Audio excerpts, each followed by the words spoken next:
G'day YouTube, we are back in the purpose-built Moto garage for 2023. Our first clip of the year is going to be the quick fix rundown on this Harley Street 500.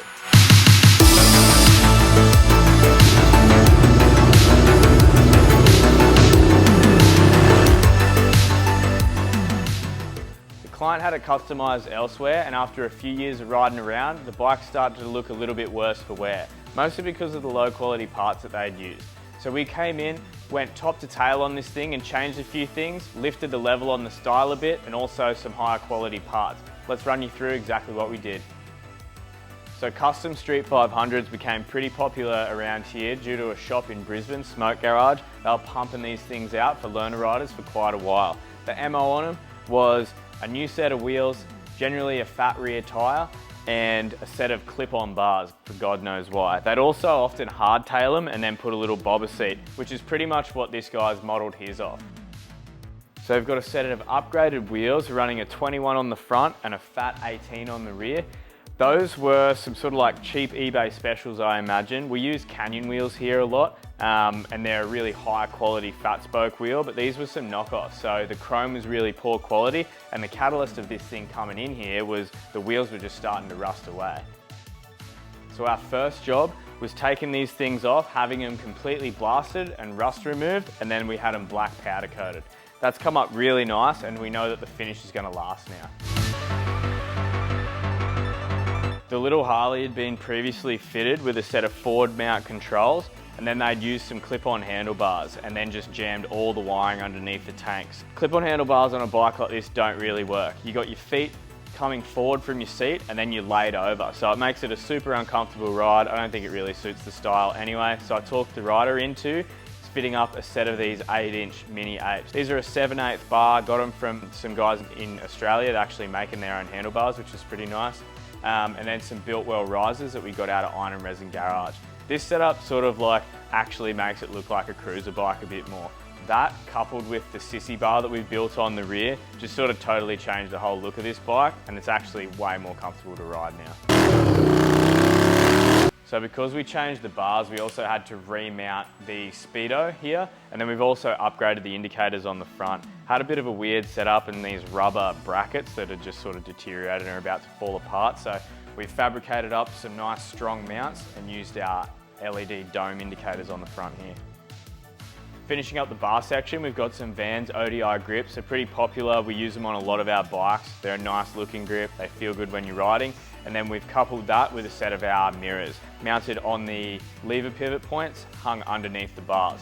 So it keeps that nice profile of your bike, but keeps the cops off your back, which is exactly what you need.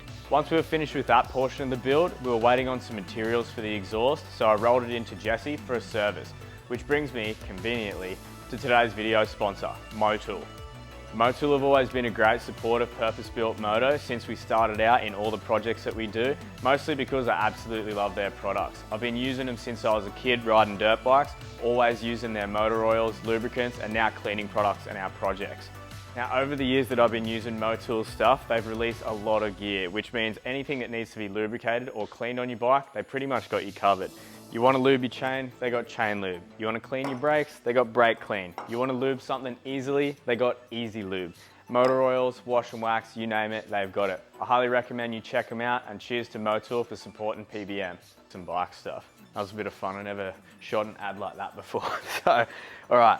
On this exhaust, when we pulled it off, it had a mild steel exhaust that had been fabricated like a street sweeper style, but they'd wrapped it in heat wrap. Heat wrap attracts moisture. Moisture is not good for mild steel, and it absolutely tore this exhaust to pieces. By the time we unwrapped it, it was nearly falling apart in our hands. So we decided to go with a simple design. We've fabricated a nice stainless steel exhaust. We've lifted it up a little bit higher and done that sort of staggered short shot setup. While we fabricated this exhaust to look like a straight through, it's actually got some small muffler sections. Now they're not that big, but our rider didn't mind his bike being a bit louder. So we're pretty happy with the way this thing looks. It sounds pretty beastie for a 500 V-twin anyway. And the look on it is so much better. It sort of ties in with the other work that we've done. Whenever we're working on anything, whether it's a half-finished project or something that's been done before, or we're starting from scratch, we always want to make sure we're delivering a consistent message in the look of these projects, so everything makes sense to each other. And this exhaust was a really key component on this project.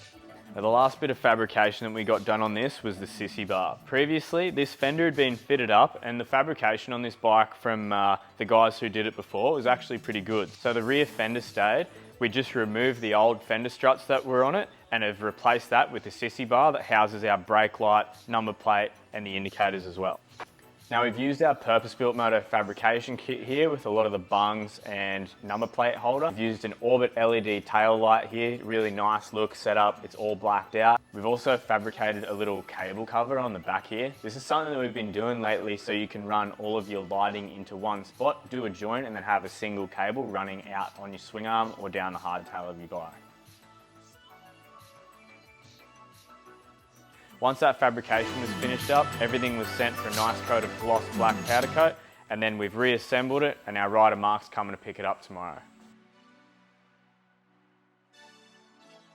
That's going to wrap it up for our Harley Davidson Street 500 quick fix. If you know what these bikes look like stock, you know that the work that we've done has really changed the whole style of this bike.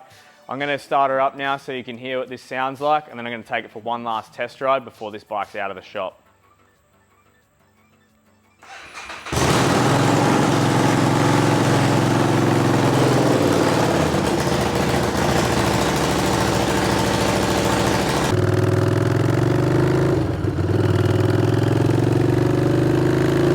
Generally, this is the part where your favourite YouTuber is going to ask you to subscribe to their Patreon. Luckily for you, we're not YouTubers. We're bike builders and parts makers. So if you like the content we create and the bikes we build, or you hate both of those things and just want to grab some gear for your next project, make sure you show your support, jump on our online store and give your bike that purpose-built Moto touch. Thanks for watching and we'll see you next time.